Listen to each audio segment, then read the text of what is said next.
उपनिषद क्या है? साहित्य है ना। तो इससे ब्राह्मणों को क्या लगा कि यह तो मेरे हाथों में जो शक्ति थी उसको छीनने की कोशिश है। ठीक है। तो इसका मतलब आप देखेंगे कि पूरा उत्तर वैदिक जो काल है यह कहीं ना कहीं सत्ता के लिए आपस में एक संघर्ष है। क्लियर?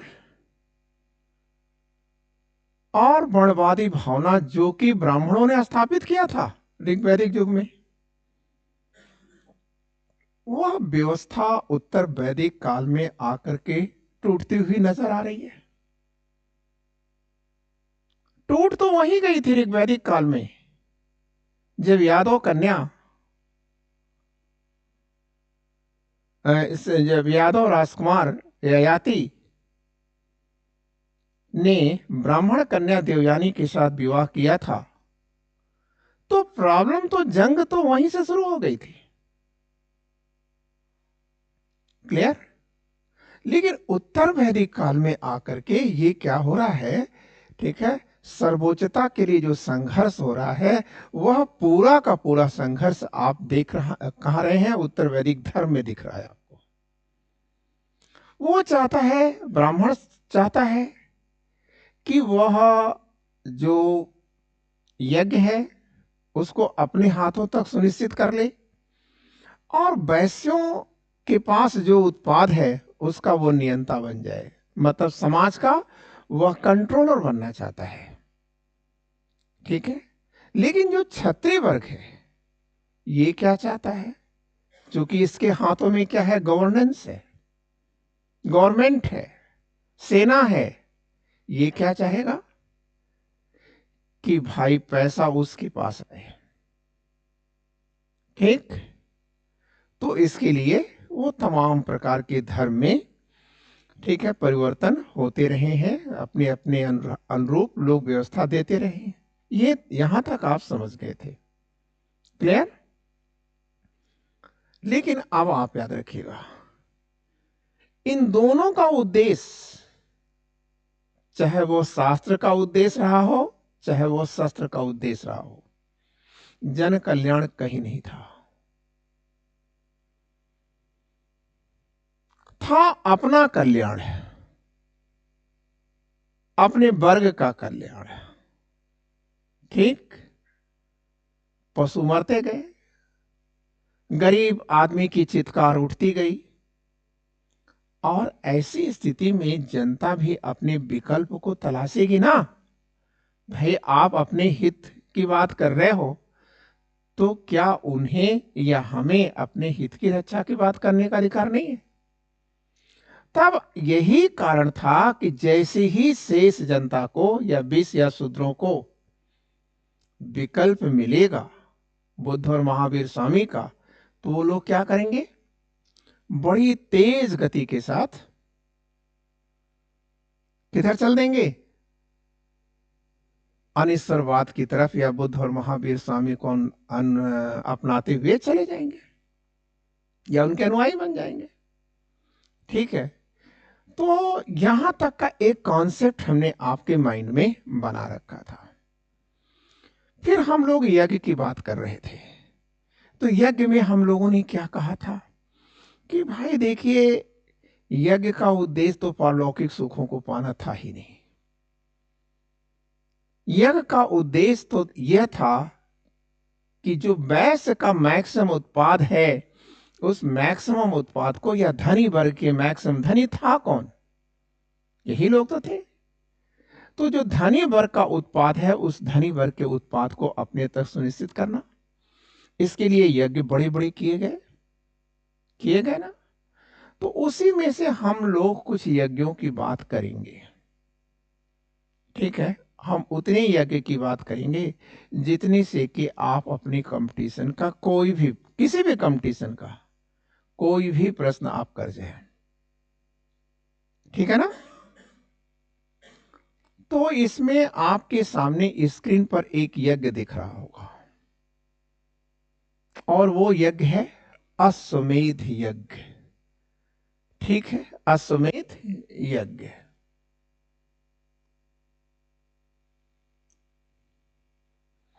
तो ये जो अश्वमेध यज्ञ है बच्चों, ये कैसे होता था? ठीक है, तो सबसे पहली चीज तो ये यज्ञशाला बनती थी। यज्ञ का प्रारंभ शक्तिशाली राजा अपने प्रभुत्व की स्थापना के लिए करता था। इसमें होता क्या था?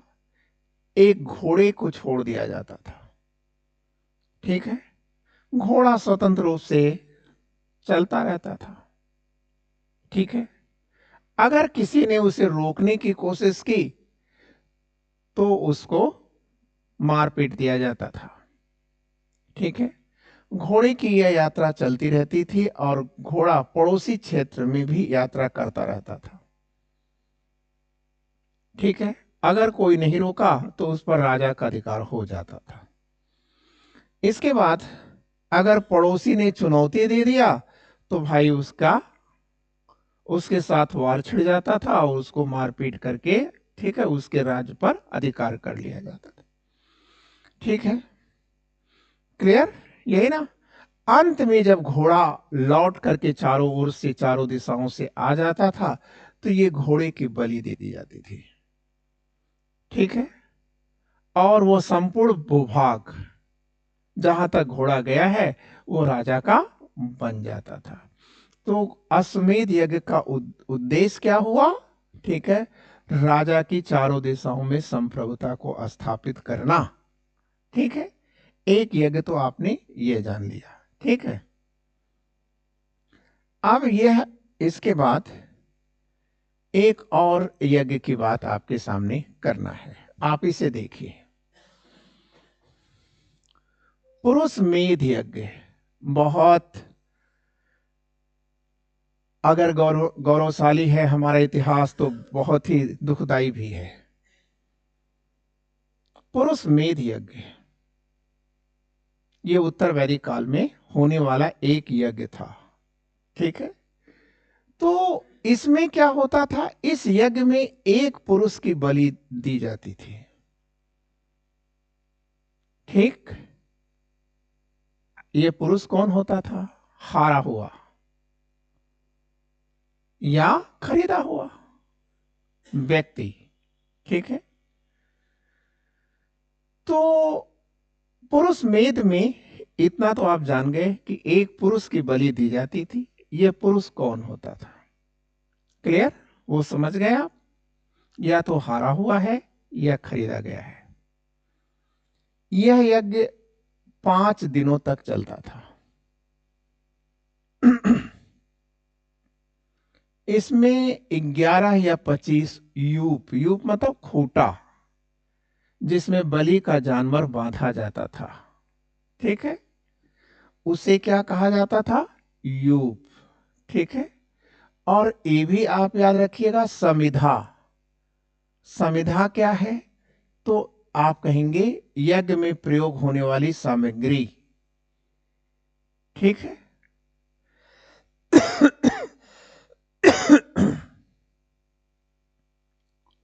ठीक, तो आपने ये चीज भी जान लिया। अब आप दूसरी चीज देखिए। दूसरा यज्ञ क्या है?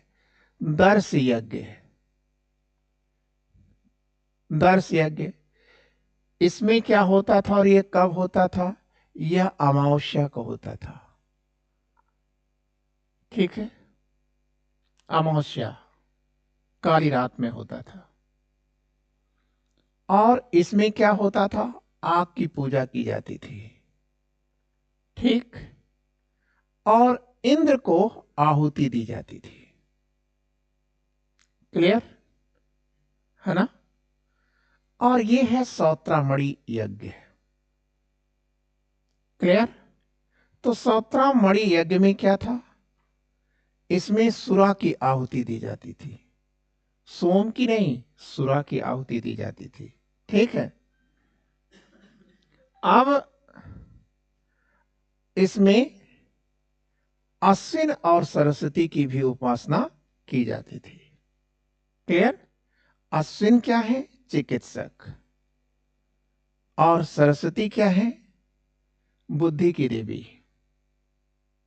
बुद्धि की देवी, इनकी उपासना की जाती थी। ठीक है। और एक और है पूर्णिमा यज्ञ। पूर्णिमा के दिन होता था, और इसमें अग्नि और सोम, इसमें ध्यान दीजिएगा, यहां सोम की बात कर रहा है और यहां पर सुरा की बात कर रहा है। सुरा क्या हुआ? केमिकल हुआ। और सोम क्या है? वनस्पति है। ठीक, क्लियर हो गई ये यज्ञ। और एक यज्ञ है ब्रातस्टोम यज्ञ। ठीक, तो ब्रातस्टोम यज्ञ क्या है? तो आप कहेंगे कि सर, अनार्यों को आर्य में बदलने की प्रक्रिया है या विधि है। ठीक है। कहां उल्लेख है? सामवेद में उल्लेख है। ठीक है, क्लियर? और यही ब्रातस्टोम यज्ञ देवल स्मृति में आकर के किस में बदलता है? शुद्धि मंत्र में बदलता है। ठीक है। और इस शुद्धि मंत्र का प्रयोग करके मध्यकालीन दक्कन के दो शासक हरिहर और बुक्का को, या विजयनगर के शासक हरिहर और बुक्का को पुनः हिंदू बनाया गया था। पुनः हिंदू बनाया गया था। ठीक।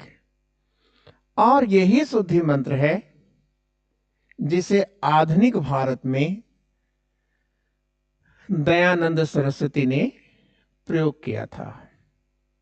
क्लियर? तिलक ने इसको हवा दिया था। परिणाम क्या हुआ था? हिंदू मुस्लिम अलगाव तेज हुए थे। क्लियर हो गई? ये बातें आपके सामने आ गई? साफ होगी बात? यहां पर देखिए, गैर वैदिक लोगों को वैदिक समाज में शामिल करने के लिए ब्रातस्टोम यज्ञ किया जाता था। क्लियर? कोई प्रॉब्लम है आपको इस स्लाइड में? ठीक है।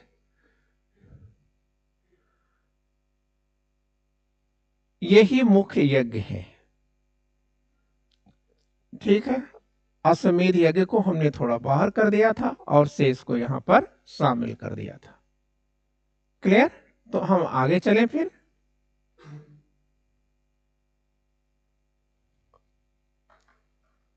ठीक है। अब यहां पर आपको एक यज्ञ और देखना है। ठीक है। और वो है 5 महायज्ञ, पंच महायज्ञ। कौन सा यज्ञ? पंच महायज्ञ। ये कब किए जाते थे? ये प्रतिदिन किए जाते थे। क्यों किए जाते थे? क्योंकि व्यक्ति प्रतिदिन 5 पाप करता है और इन्हीं 5 पापों से मुक्ति के लिए वह यह 5 यज्ञ करता था। ठीक, क्लियर? देखिए, यह किसके लिए है? आर्य गृहस्थों के लिए है। यह जो 5 महायज्ञ हैं, ये किसके लिए है? आर्य गृहस्थ के लिए है। ठीक, ये प्रतिदिन होते हैं। क्यों होते हैं? क्योंकि व्यक्ति प्रतिदिन 5 पाप करता है। उन्हीं 5 पापों से मुक्ति के लिए ये 5 यज्ञ किए जाते थे। ठीक है। और हर यज्ञ के बाद दान दक्षिणा दिया जाता था। ठीक, क्लियर? इसका दूरगामी प्रभाव क्या पड़ा? ब्राह्मणों को प्रतिदिन भिक्षा मिलनी शुरू हो गई। ठीक है, या दान मिलना शुरू हो जाएगा। अब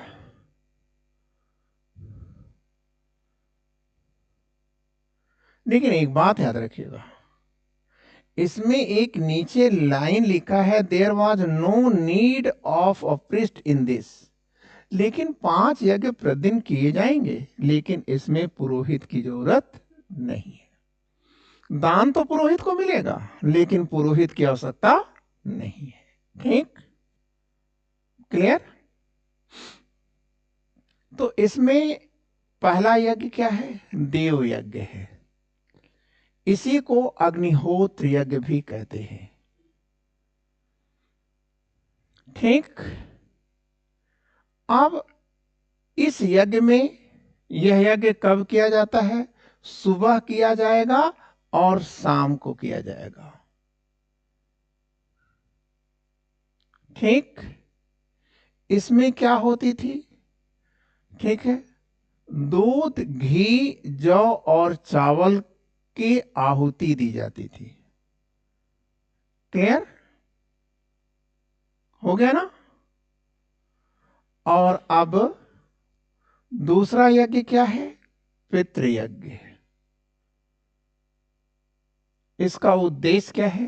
पितरों की पूजा, जो अपने पूर्वज हैं उनकी पूजा करना, दान दक्षिणा निकालना। ठीक है, तीसरा पूजा क्या है? ऋषि यज्ञ। ठीक है, ऋषि यज्ञ, ऋषि मतलब टीचर। ठीक है, जिस टीचर ने हमें ज्ञान दिया है, ठीक है, हम उसकी पूजा करेंगे, उसके अनुसार चलेंगे और दान दक्षिणा देंगे। इसके बाद है भूत यज्ञ। ठीक है, ये थोड़ी अच्छी बात है। तमाम ऐसे जीव, पशु पक्षी होते हैं, ठीक है, जिन्हें पानी चाहिए हमसे, जिन्हें अनाज चाहिए हमसे। तो भूत यज्ञ का उद्देश्य था विभिन्न जीवों को तृप्त करना। ठीक है, क्लियर?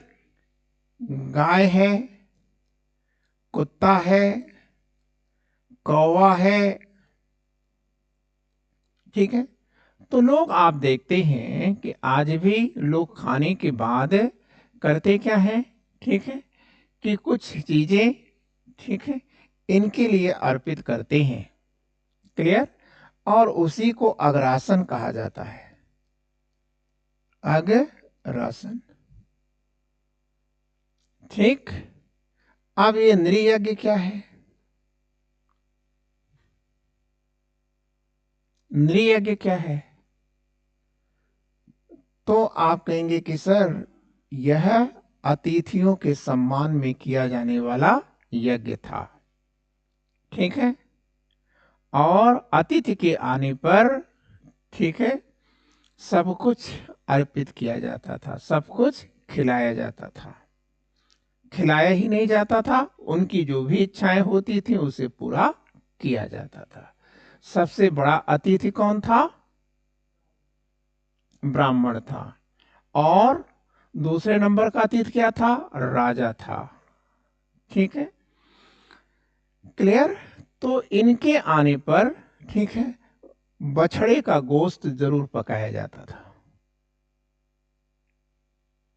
ठीक, क्लियर हो गई बातें? तो ये आपने पांचों महायज्ञ को पढ़ा। 3 ऋण भी आप पढ़ चुके हैं।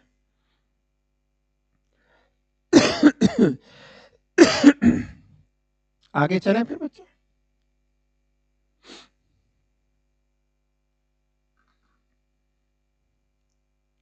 आप ये देखिए, अगर आपसे पूछा जाता है कि दक्षिणा क्या होता है,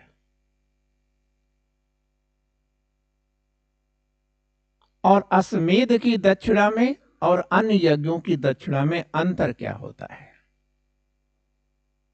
ठीक है, तो कह रहा है कि वस्तु जो दक्षिण में रखी गई है, किसके?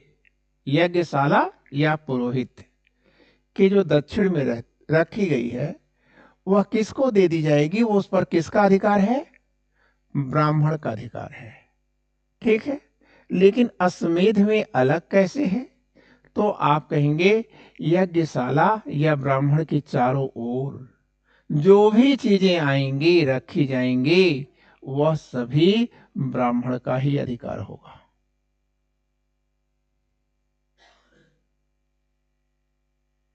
ठीक है, यहां तक कि औरतें भी आ गई तो क्या होगा, उस पर भी ब्राह्मण का अधिकार हो जाएगा। ठीक, तो अब ये देखिए, अश्वमेध यज्ञ में दान और ये अन्य यज्ञ में दान, अन्य यज्ञ में क्या अंतर है? तो आप ये कहेंगे कि जो ब्राह्मण के दक्षिण में रखी गई है या यज्ञशाला के दक्षिण में रखी गई है वह दक्षिणा है। ठीक है, लेकिन अगर आपसे पूछा जाए कि अश्वमेध यज्ञ में जो दान है वो कैसा दान है, ठीक है, तो आप कहेंगे, ठीक है,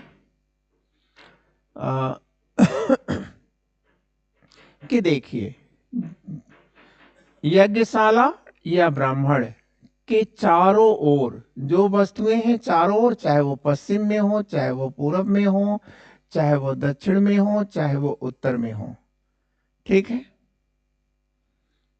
क्लियर, वो सभी ब्राह्मण की ही होंगी। ठीक है, कहाँ विवरण दिया गया है? तो आप कहेंगे कि सर यह विवरण शतपथ ब्राह्मण में है, शतपथ ब्राह्मण में है। ठीक है, अनीता जी समझ में आ रहा है?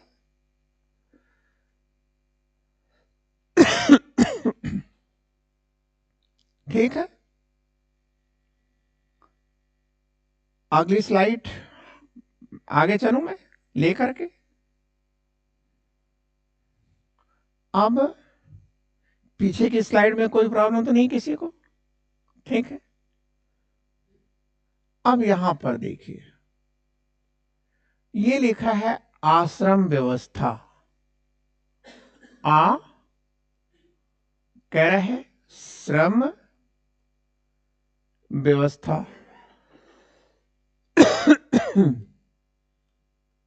आश्रम व्यवस्था, तो आश्रम व्यवस्था क्या है? कह रहा आइए, आ मतलब आइए, श्रम करें मतलब मेहनत करें, पुरुषार्थ करें, ठीक है, आइए श्रम करें। ठीक, क्लियर? तो अगर आपसे पूछा जाए कि सर आश्रम व्यवस्था क्या है, तो आप कहेंगे कि सर एक प्रशिक्षण की अवधि है।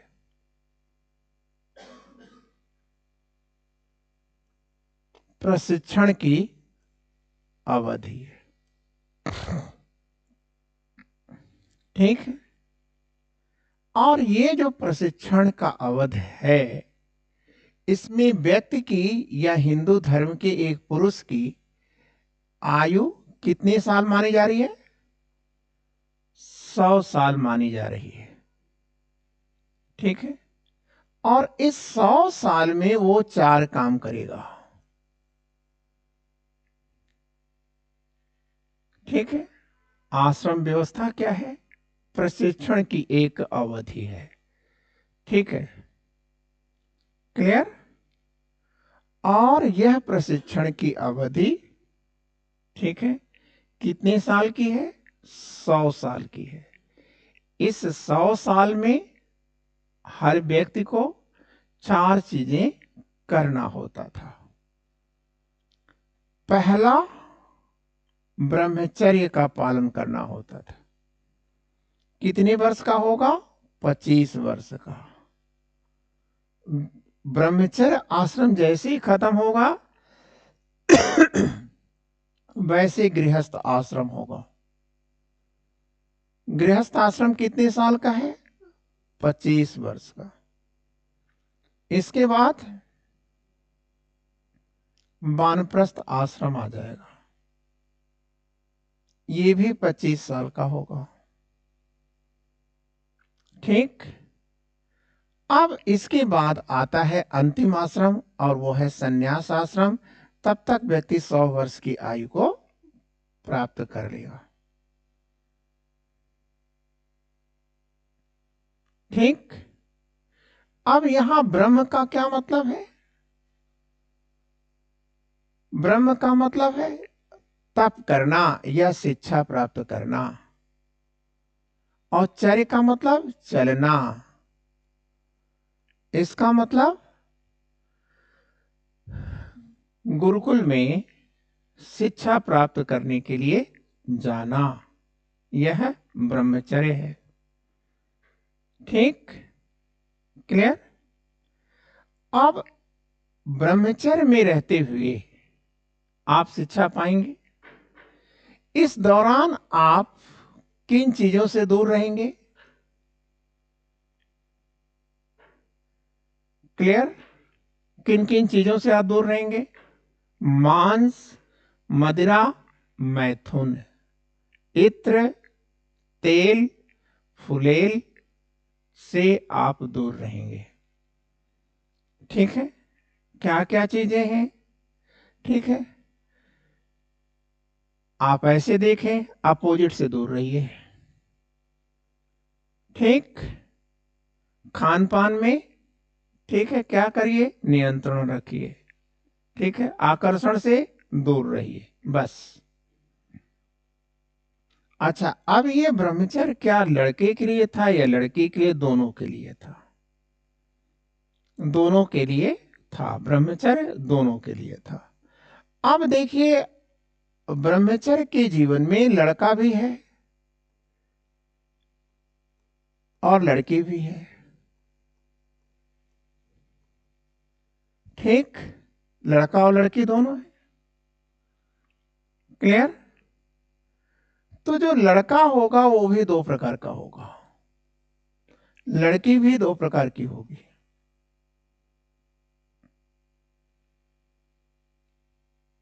ठीक। जो लड़का होगा, फर्स्ट पॉइंट में जो लड़का आएगा, लड़के को हम क्या कहेंगे? उपकुर्वाण।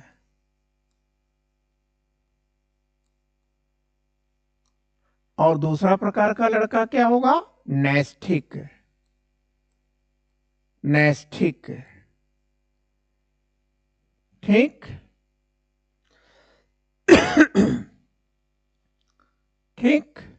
ये नैष्ठिक क्या करेगा? आप कहेंगे आजीवन अविवाहित रहेगा और पढ़ेगा पढ़ाएगा। ब्रह्मचर्य को धारण करते हुए यह आजीवन अविवाहित रहेगा। उपकुर्वाण विवाह करके किस आश्रम में प्रवेश कर जाएगा? गृहस्थ आश्रम में प्रवेश कर जाएगा।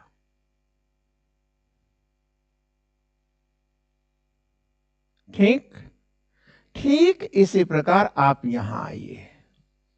लड़की क्या होगी? ब्रह्मवादिनी और सदोदहा में बदल जाएगी। ब्रह्म वादिनी और सदो दहा में बदलेगी। तो ब्रह्मवादिनी क्या करेगी? आजीवन कुंवारी रह करके पढ़ती और पढ़ाती रहेगी, विवाह नहीं करेगी, गृहस्थ नहीं बनेगी। लेकिन सद्दोदहा क्या होगा? किसी उपकुर्वाण का चयन करके गृहस्थ बन जाएगी। ठीक।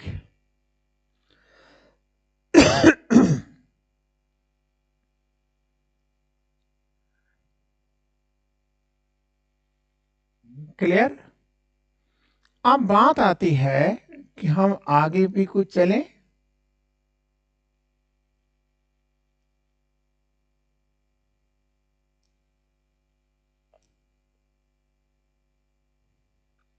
अब देखिए,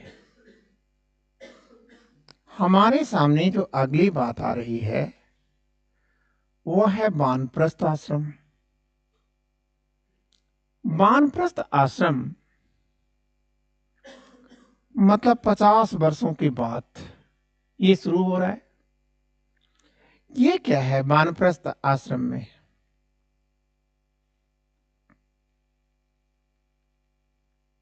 वानप्रस्थ आश्रम में अगर हम देखें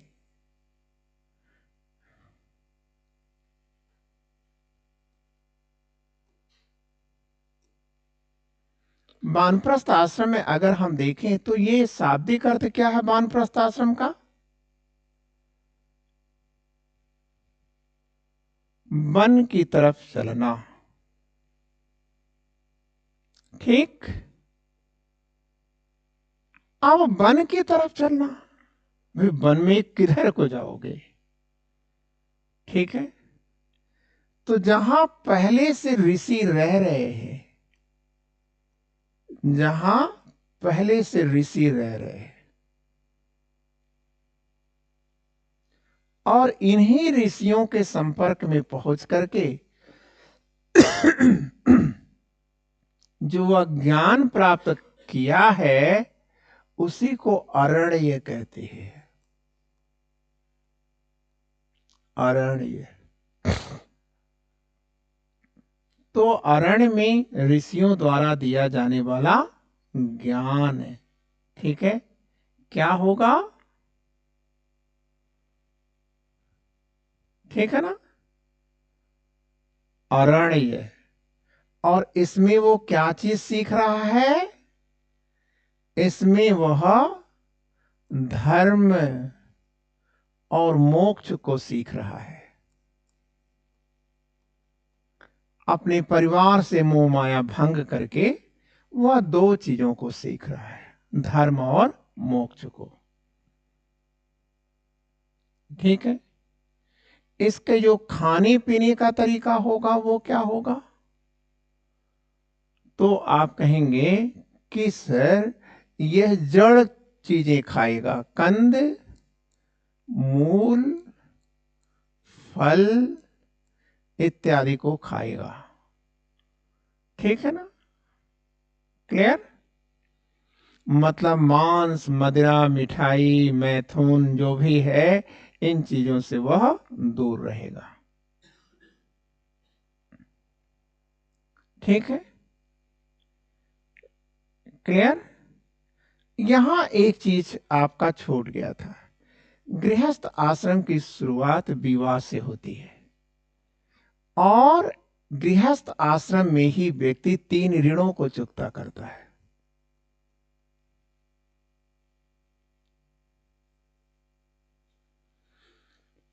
गृहस्थ आश्रम में व्यक्ति ये 3 ऋणों को चुकाता है या चुकता करता है।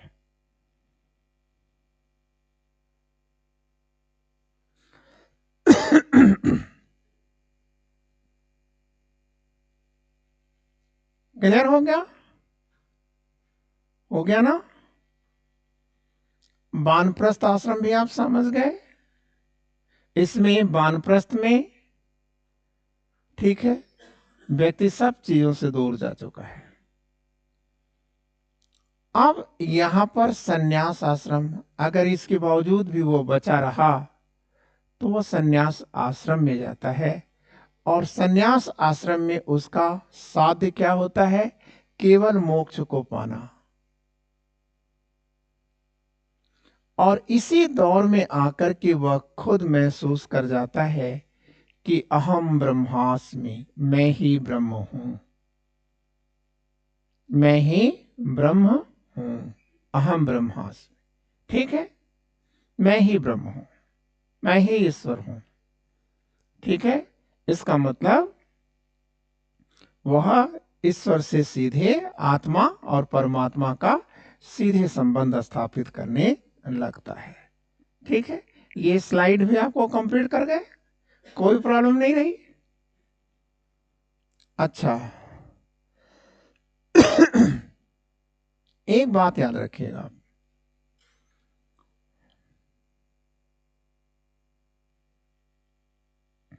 देखिए उत्तर वैदिक काल में एक देवता की उत्पत्ति होती है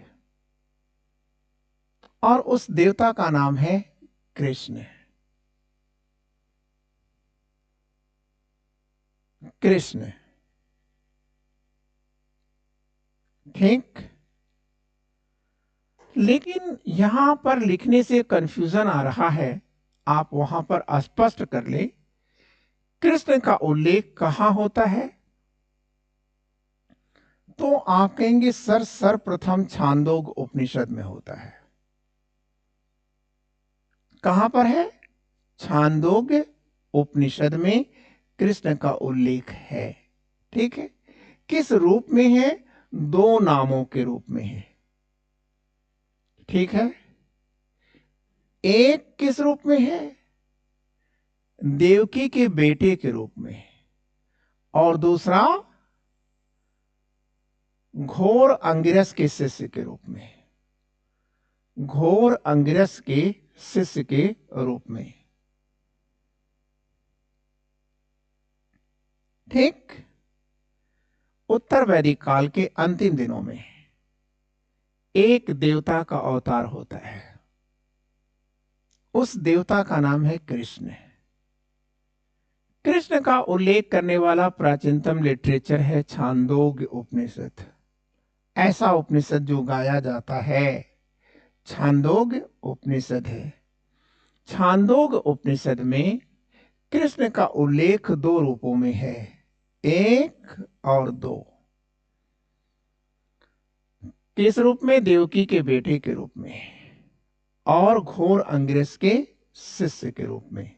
ठीक। लेकिन ठीक है, क्लियर हो गया? यहां पर मैटर थोड़ा सा कंफ्यूज कर रहा है आपको। ठीक है, क्लियर? क्या आप कहेंगे कि कृष्ण को विष्णु से संबंध कब जोड़ा गया? 2 सेंचुरी बीसी में जोड़ा गया।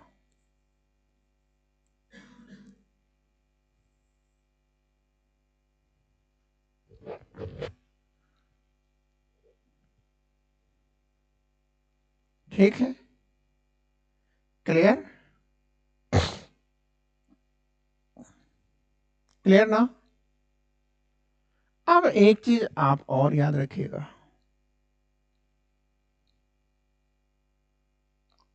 2 सेंचुरी बीसी में ही एक किताब आती है श्रीमद् भागवत गीता। भागवत गीता आती है, श्रीमद् भागवत गीता आती है। ठीक। और इस भगवत गीता में कृष्ण के लिए भगवत शब्द का प्रयोग होता है।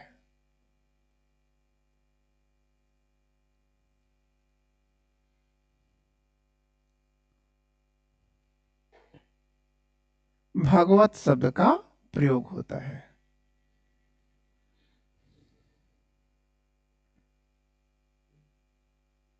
ठीक। तो भगवत कौन है? कृष्ण है। ठीक है। और आप याद रखिएगा, और इसी समय भगवान शब्द का भी प्रयोग होता है। अगर आप कहते हैं मैं भगवान का उपासक हूं, तो इसका मतलब यह है कि आप विष्णु के उपासक, वैष्णव मतावलंबी हैं या कृष्ण के उपासक हैं। तो भगवान वैष्णव शब्द का प्रतीक है। क्लियर? और भगवत गीता में, ठीक है, कृष्ण ने भगवान की प्राप्ति के लिए 3 रास्ता बताया है। भक्त, कर्म भक्ति, मतलब कर्म, भक्ति और भजन। ठीक है। लेकिन आप याद रखिएगा, भक्त, भजन और भगवान, इन 3 शब्दों का पहला उल्लेख श्वेताश्वर उपनिषद में हुआ है। भक्त, भजन और भगवान शब्द का पहला उल्लेख तो श्वेताश्वर उपनिषद में है।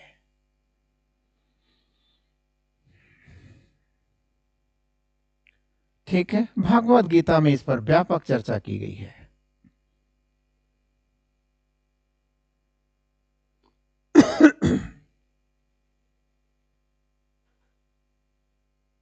कोई प्रॉब्लम यहां इस स्लाइड के अंदर किसी को?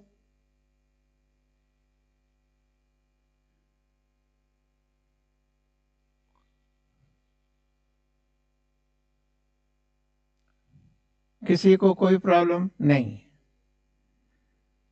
तो अब आप आगे चलिए, और इसी के साथ आपका जो उत्तर वैदिक धर्म है उसे हमने कंप्लीटली खत्म कर दिया है। ठीक है, कल से लेकर परसों से लेकर के आज तक के बीच, मतलब लगभग 2.5 घंटे के पीरियड में। ठीक है, और वहां से कोई भी क्वेश्चन आपसे नहीं छूट सकता, इम्तहान चाहे कोई भी हो। अब आपके सामने आता है कि उत्तर वैदिक युग में अर्थव्यवस्था कैसी है, इकोनॉमिक कंडीशन कैसी है।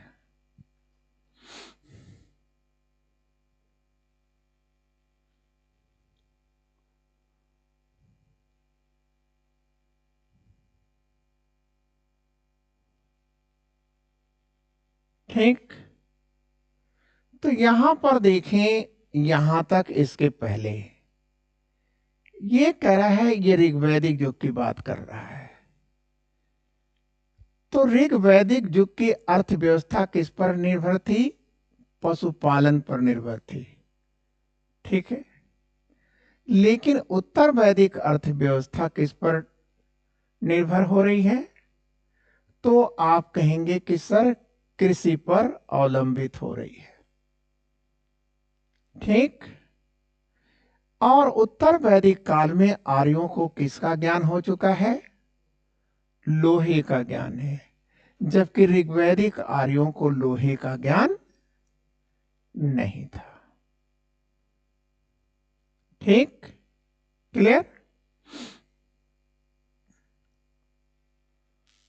अब याद रखेंगे, आर्यों को जब लोहे का ज्ञान हुआ तो लोहे का पहला प्रयोग इन्होंने किस क्षेत्र में किया?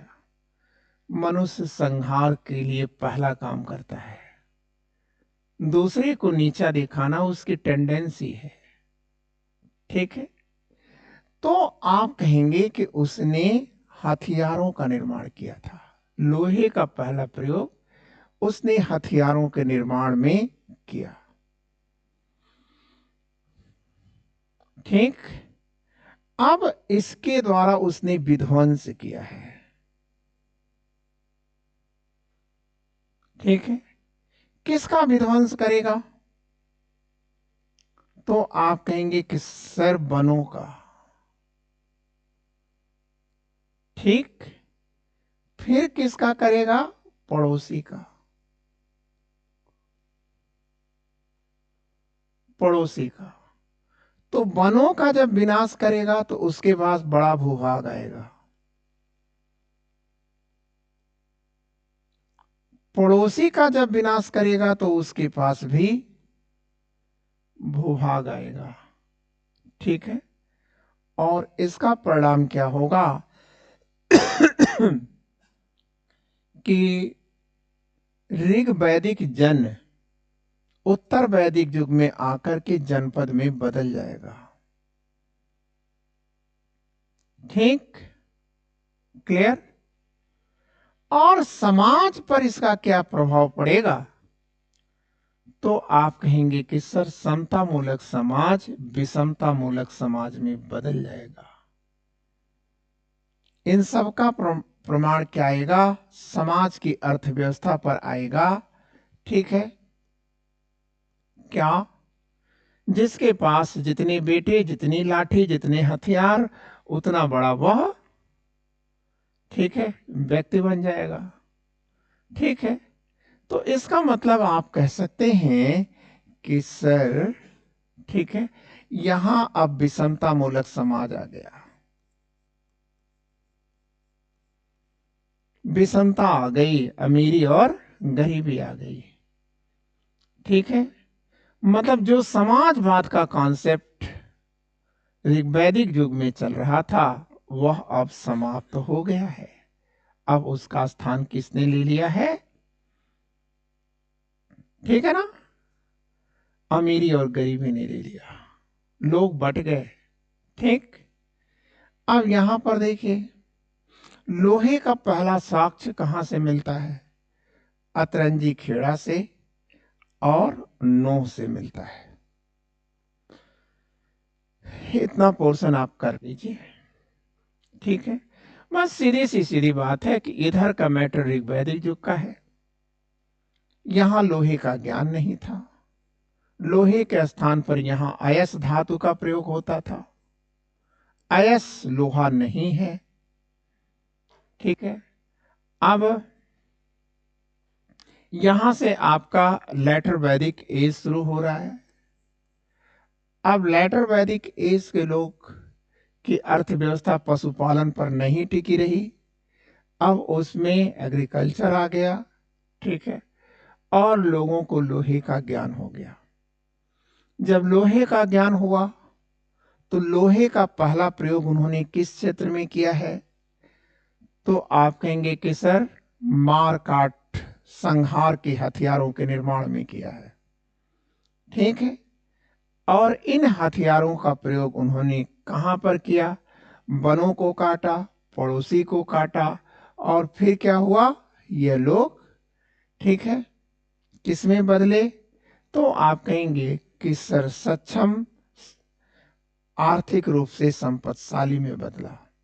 अमीरी और गरीबी का जंग उत्पन्न हुआ। ठीक है, और इस प्रकार से ऋग्वैदिक युग का जो भोला भाला समाज था, ठीक है, एक दूसरे के लिए जिंदा रहता था, अब वह विषमता मूलक हो गया, अपनों के लिए जिंदा रहना शुरू कर दिया। ठीक है, और फिर अपने और पराई का जो कॉन्सेप्ट है यहां पर अब व्यापक होता नजर आ रहा है।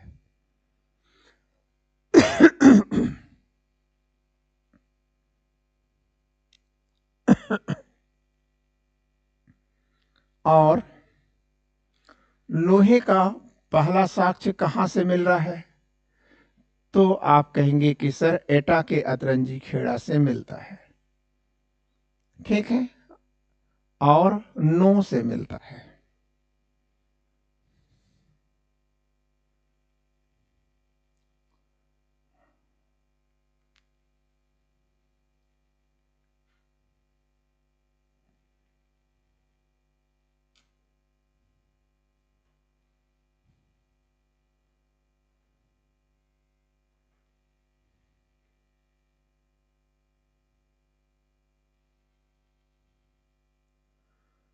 देखिए, ऋग्वेद में कितनी फसलों का उल्लेख है? 2 फसलों का, यव और धान्य। ठीक है, लेकिन यहां पर तो बहुत सारी फसलें आएंगी, प्रक्रियाएं आएंगी। तो दलहनी फसलों का उल्लेख उत्तर वैदिक युग में प्रारंभ होता है। ठीक है, गन्ने की खेती का यहां पर साक्ष्य मिलना शुरू होता है। ठीक है, और ईख, गन्ना के लिए ईच शब्द का प्रयोग हुआ है। ऋग्वैदिक युग में हल के लिए लांगल शब्द का प्रयोग हुआ था, लेकिन यजुर्वेद में हल के लिए सीर शब्द का प्रयोग किया गया है। ठीक, और खेत जोतने की प्रक्रियाओं का विवरण कहां दिया गया है? शतपथ ब्राह्मण में दिया गया है। ठीक है, शतपथ ब्राह्मण में और क्या दिया गया है? बोने की प्रक्रिया, कटने की प्रक्रिया और मड़ाई की प्रक्रिया का उल्लेख है। ठीक, तो दलहनी फसलों का हमें साक्ष्य मिलना उत्तर वैदिक युग से शुरू होता है, साहित्यिक। ठीक है, साक्ष्य यहीं से मिलना शुरू होता है। क्लियर हो गया? अब आप इसके बाद आप चलें।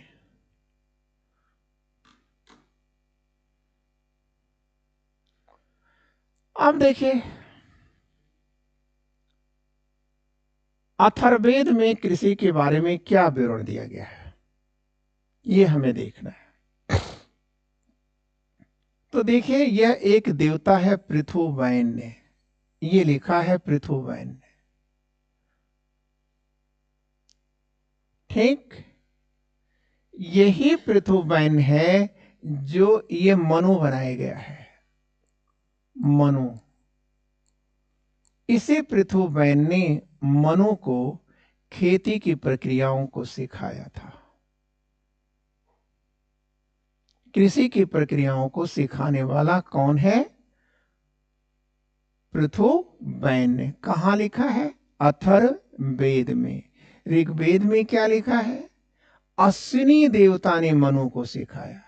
यहां पर पृथुबैन, और ऋग्वेद में अश्विन देवता का विवरण दिया गया है। ठीक है, कृषि अभियंता के रूप में। ठीक है, यहां पर कृषि अभियंता कौन है? पृथुबैन नाम का देवता है। पृथुबैन ने ये देखिए दिखा दिया गया, मनु को हल चलाना सिखाया है। ठीक है, अब ये चीज देखिए, अथर्ववेद में ये देखिए कह रहा है कि 6, 8 और 12 बैलों से खेत जोतने का विवरण दिया गया है। ये देख रहे हैं आप, कुछ किसान हैं और ये किसान क्या कर रहे हैं? ठीक है, क्लियर? यह 6, 8, 12 बैलों से ये खेती कर रहे हैं। ठीक है, इसका मतलब आपको याद रखना है कि उत्तर वैदिक काल में आकर सामुदायिक खेती होती थी, कलेक्टिव फार्मिंग।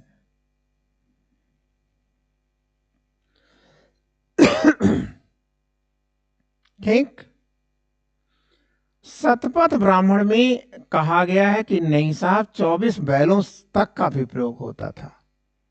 ठीक है, शतपथ ब्राह्मण में 24 बैलों से और अथर्ववेद में मैक्सिमम 12 बैलों से खेती की जानकारी दी गई है। ऐसी खेती को क्या कहते हैं? सामुदायिक खेती कहते हैं। अच्छा, अब खेतों में उत्पादन पाने के लिए, ठीक है, वो करते क्या थे? गोबर की खाद का प्रयोग करते थे। ठीक है, और इस गोबर की खाद को करीस कहा जाता था। ठीक है, करीस मतलब भी गोबर।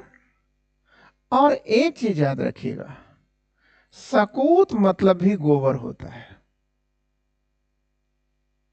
ठीक है, लेकिन सकूत और करीस में क्या अंतर है? तो सकूत का प्रयोग आप खाद के रूप में नहीं कर सकते हैं, क्योंकि यह ताजा गोबर है। ताजा गोबर का प्रयोग खाद में नहीं होता। ठीक है, किसका होता है? सूखे गोबर का होता है। तो करीस क्या है? मैन्यूर है। ठीक है, सूखा गोबर है। ठीक,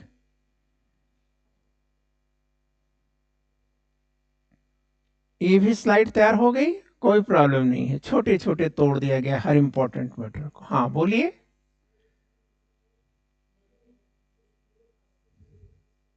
मनु को, वहां पर भी व्यक्ति मनु ही है। ठीक है,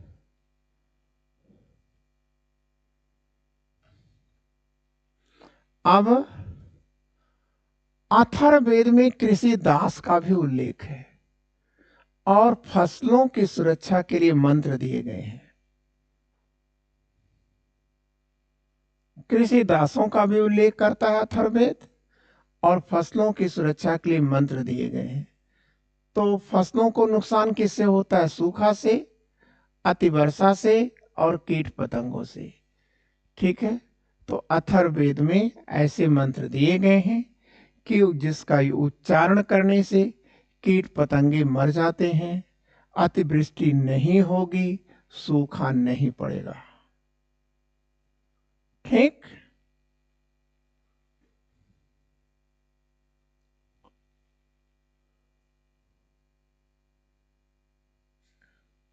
क्लियर? अब आपसे पूछा जाए कि उत्तर वैदिक काल में भूस्वामित्व, लैंड ओनरशिप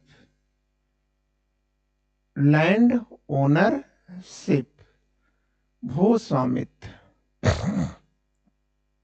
तो आप कहेंगे कि सर उत्तर वैदिक काल में लोक भूमि सामुदायिक थी, सामुदायिक थी, ठीक, क्लियर। फिर वहां क्वेश्चन कर लीजिएगा, क्या व्यक्तिगत स्वामित्व भी शुरू हो चुका था? आप कहेंगे यस सर, हो चुका था। कैसे? श्रम के द्वारा, जिसने अपने श्रम के द्वारा जिसने किसी भूमि के टुकड़े को बना लिया है, तो उस पर उसी का अधिकार रहता था, ठीक है, कोई उस पर जाता नहीं था, क्लियर। तो भूमियों का मालिकाना दोहरा है, भूमि का मालिकाना दोहरा है, एक कैसा सामुदायिक है और दूसरा व्यक्तिगत है। व्यक्तिगत भूमियों का निर्माण कैसे होता था? तो आप कहेंगे कि जब कोई व्यक्ति अपने श्रम के आधार पर भूमि में परिवर्तन कर दे तो उस पर उसका अधिकार हो जाता था, लेकिन भूमियों का क्रय विक्रय नहीं होता था। क्लियर हो गया? श्रम ही संपत्ति है का कॉन्सेप्ट वहां चल रहा था।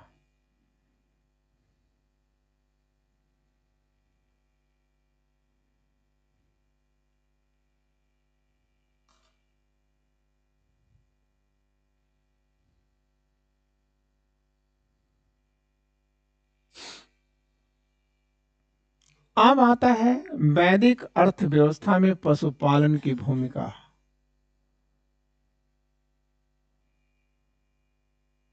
ठीक है, तो एक चीज आप याद रखिएगा कि पूरे ऋग्वैदिक काल में तो पशु ही मुख्य अर्थव्यवस्था था, ठीक है। बैल का प्रयोग कृषि कार्यों और हल खींचने के लिए किया जाता था, ठीक। अब पशुओं से ही छाल और चमड़े बनाए जाते थे, उनकी खाल से चमड़े बनाए जाते थे, ठीक है। इनसे गोबर का प्रयोग होता था, इनसे मांस का उत्पादन किया जाता था और इससे डेयरी उत्पाद प्राप्त किए जाते थे। बस, कितना इजी है स्लाइड के माध्यम से, इसमें ऐसी कोई चीज नहीं जिसको आप ना जानते हो। भाई पशुपालन है, तो पशुपालन की अर्थव्यवस्था किसकी अर्थव्यवस्था है? आर्यों की अर्थव्यवस्था है। उत्तर वैदिक अर्थव्यवस्था किस पर है? कृषि पर है। लेकिन चाहे काल कोई भी हो, चाहे वो उत्तर वैदिक का काल हो, चाहे वो ऋग वैदिक का काल हो, पशुओं का प्रयोग किसमें होता था? तो जाहिर सी बात है कि उसके चमड़े से तमाम चीजें बनती थी, जिसे आप पढ़ चुके हैं। गोबर का प्रयोग लोग करते ही करते हैं, आज भी करते हैं, ठीक है। बल्कि आज तो बहुत कुछ होने लगा है, जिस प्रकार से हमारे रिसर्च बढ़ रही हैं, उससे तो ये होने लगा है कि जिसके पास गोबर होगा वो बड़ा धनवान आदमी हो जाएगा। क्योंकि हमारे प्रधानमंत्री जी ने इसे ही क्या कहा था? ग्रीन गोल्ड कहा है, ठीक है। अब यहां पर आप देखिए, मांस का उत्पादन पशुओं से, ये मांस का उत्पादन करते थे। डेयरी आज भी आप जान रहे हैं, आज सबसे टिपिकल काम क्या है? ठीक है, अभी तो फिलहाल सस्ता है, ठीक है, दूध बहुत सस्ता है, क्योंकि 20 रुपए लीटर तो पानी बिक रहा है, ठीक है, और 40 रुपए दूध बिक रहा है। तो अभी तो चल रहा है, क्योंकि कृषक यूनाइट नहीं है, और जिस दिन वो यूनाइट हो जाएंगे उस दिन तो बहुत मुश्किलें आ जाएंगी, आएंगी कि नहीं आएंगी, ठीक है। दूध से महंगा पानी हो गया है, ठीक। तो अब यहां पर देख रहे हैं डेयरी उत्पादन में होता है, ये सब चीजें आप परिचित हैं पहले से ही, इसमें समझाने की कोई ऐसी चीज बची ही नहीं कि जिसे समझाया जा सके। हाँ, ये चीजें आप जरूर कर लीजिए। उत्तर वैदिक काल में व्यापार और व्यवसाय, ट्रेड, व्यापार और व्यवसाय, वासनी संहिता,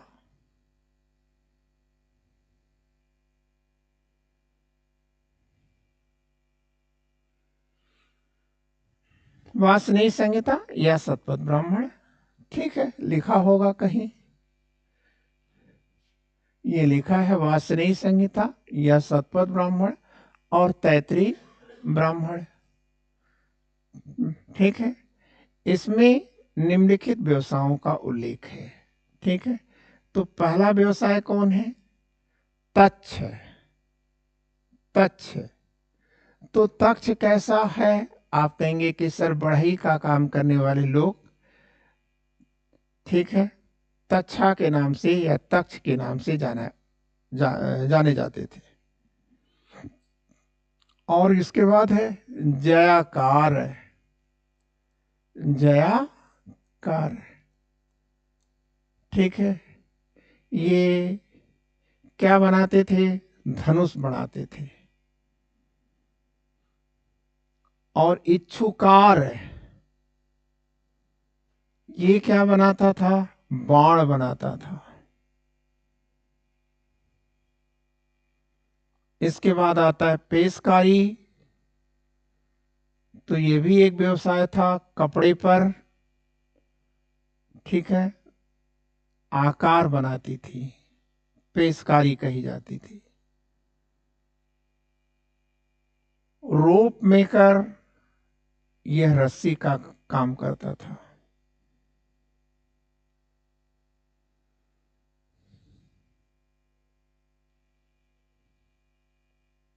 बिदलकारी, बिदलकारी कौन है?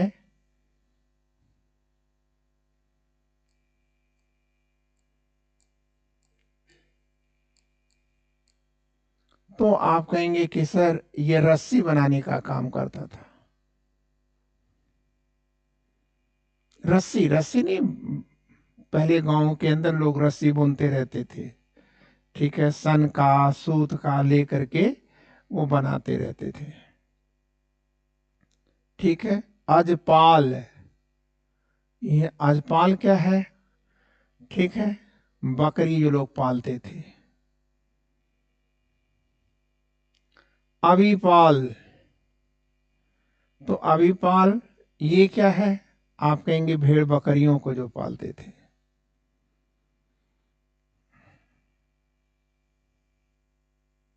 ठीक। टैनर, टैनर मतलब चर्मकार। टैनर, टैनर मतलब चर्मकार, जो चमड़े से काम करते थे। भिषज, डॉक्टर था, चिकित्सक था।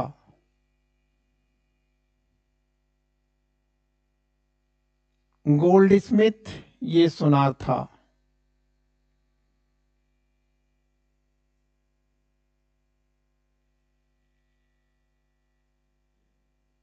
करमार, ठीक है, करमार,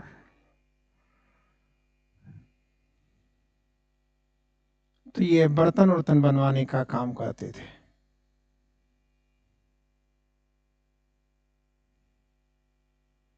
लेकिन कह रहा है कि इन सभी के अतिरिक्त कपड़ा निर्माण यहाँ का मुख्य उद्योग था, मुख्य व्यवसाय था।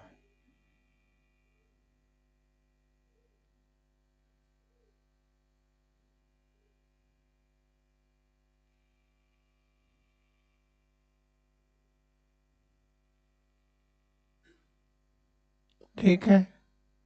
दूसरा मिट्टी के बर्तन,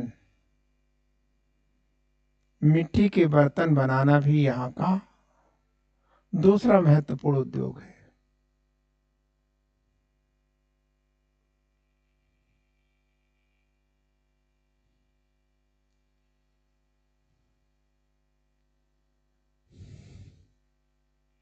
अब धातु उद्योग भी यहाँ विकसित हो चुका था।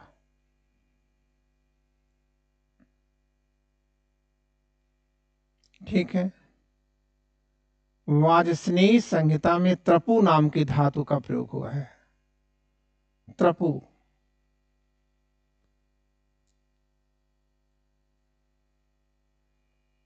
त्रपु का मतलब है टीन। । । । । । । । । । । । । । । । । । । । । । । । । । । । । । । । । । । । । । । । । । । । । । । । । । । । । । । । । ।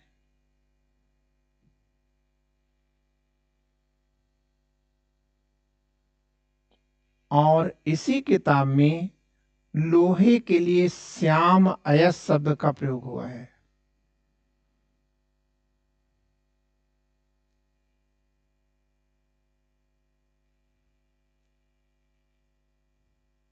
और हिरण्य, हिरण्या, हिरण्या या हिरण्य,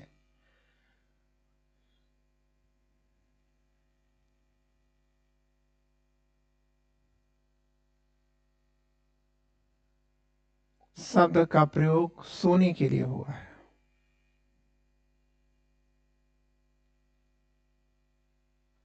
अथर्ववेद में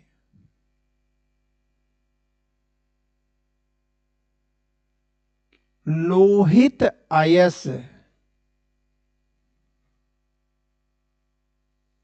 कौन सी धातु है? तांबा। तांबे के लिए अथर्ववेद में लोहित अयस का प्रयोग हुआ है।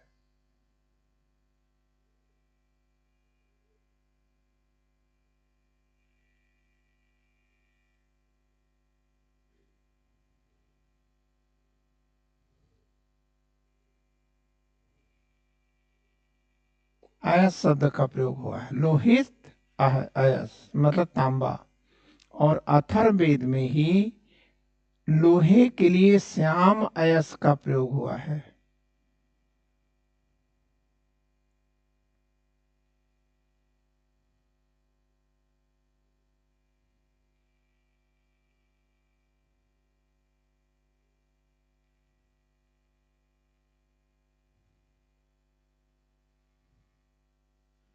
सिक्के,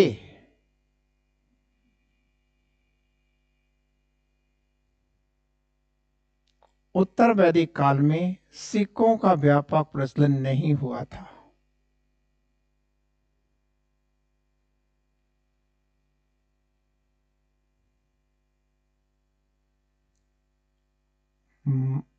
नहीं हुआ था।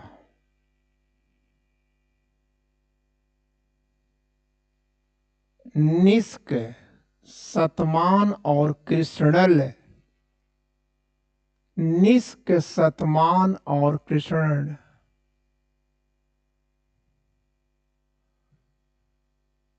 Thank you Anita.